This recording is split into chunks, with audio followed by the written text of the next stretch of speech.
वंदो चक्रधरा कृपा गुणवरा सर्वेश्वरा चित्परा कारुण्यानटनागरा द्वैकरा विघ्नादिदोषहरा संबंधे जडजीव तारुणवरा पुता कृता हि धरा दातारा करुणा करा वर्मते द्यावी भू गुर्जरा सर्वज्ञ श्री चक्रधर स्वामी की जय.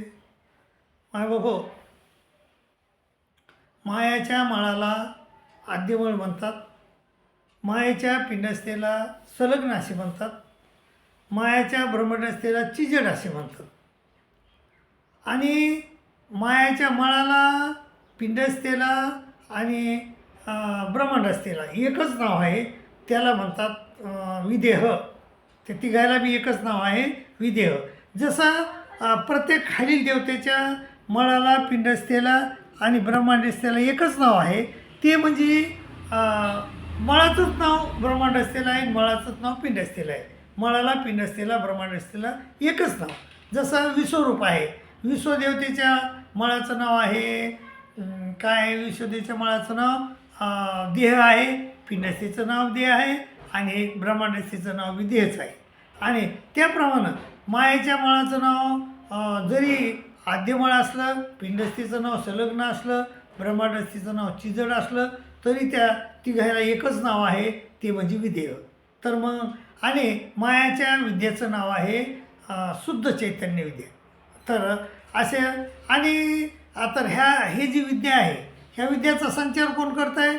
मग त्या विद्याचा संचार ईश्वर, चिजड किंवा विद्यावान करतात. कोणाला करतात?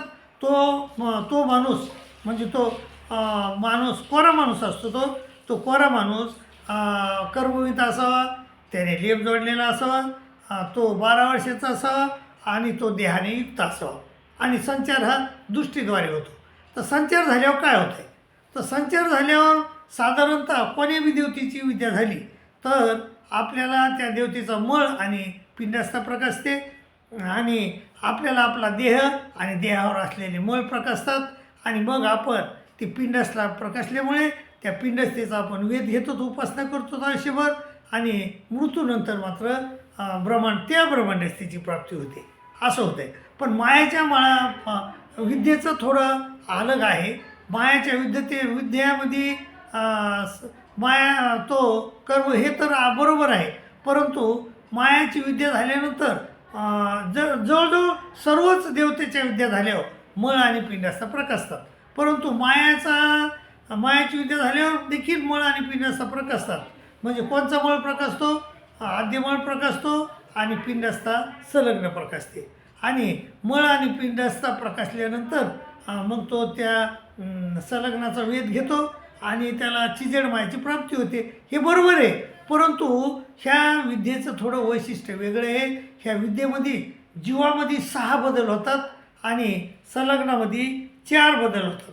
तसे इतर विद्येमध्ये काही बदल होत नाही, जीवामध्ये आणि संलग्नामध्ये बी बदल होत नाहीत. पण ह्या विद्येचं वैशिष्ट्य असं आहे की ह्या विद्येमध्ये तर जीवामध्ये 6 बदल होतात. ते कोणते बदल होतात? नंबर 1, जीवाला संलग्न आणि संलग्नाचे मळ शुद्धत्वाने प्रकाशतात.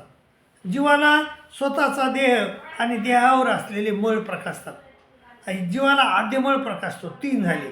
आणि जीवाला चैतन्यमयाची विद्या होते आणि जीवाच्या आद्यमळाव्यतिरिक्त सर्व मळ झाकले जातात आणि जीव आद्यमळाद्वारे संलग्नाला पाहू शकतो. अशा प्रकारे 6 बदल जीवामध्ये होतात. आणि संलग्नामध्ये काय बदल होतात? संलग्नाला आद्यमळ प्रकाशतो, संलग्नाला चैतन्यमयाची विद्या होते, संलग्नाच्या आद्यमळाव्यतिरिक्त सर्व मळ नष्ट होतात आणि संलग्न जीवाला आद्यमळाद्वारे पाहू शकतो. आता ही आहे साधन अवस्था. तर याच्यामध्ये 2 अवस्था आहेत, एक साधन अवस्था आणि साध्य अवस्था. तर हे साधन अवस्थेमध्ये जीवाजवळ बी आद्यमळ शिल्लक राहतो आणि संलग्नाजवळ बी आद्यमळ शिल्लक राहतो. तो जीव संलग्नाला आद्यमळाद्वारे पाहतो आणि संलग्न जीवाला आद्यमळाद्वारे पाहतो. पण जीवाच्या मृत्यूनंतर तो संलग्न आणि जीव चिजड मायेच्या ब्रह्मांडस्थ मूर्तीत पाहून होतात. आणि तिथं गेल्यावर काय होतं आहे? तिथं जीवाचा आद्यमळ झाकल्या जातो, संलग्नाचा आद्यमळ नष्ट होतो, ते एकमेकाला पाहू शकत नाहीत आणि भ्रांत होऊन सुख भोगतात. तर 1 कोटी वर्ष सुख भोगल्यानंतर जीवाचे संलग्नासहित खाली पतन होते. पुन्हा तो सृष्टीत येतात आणि जीवाचे झाकलेले मळ प्रकाशात पुन्हा व संलग्न पुन्हा मळ रचना करतो. हे दोघेही सृष्टीत जातात व चतुर्दिना पावन होतात. अशा प्रकारे ही मायेची विद्या आहे मायबाबा.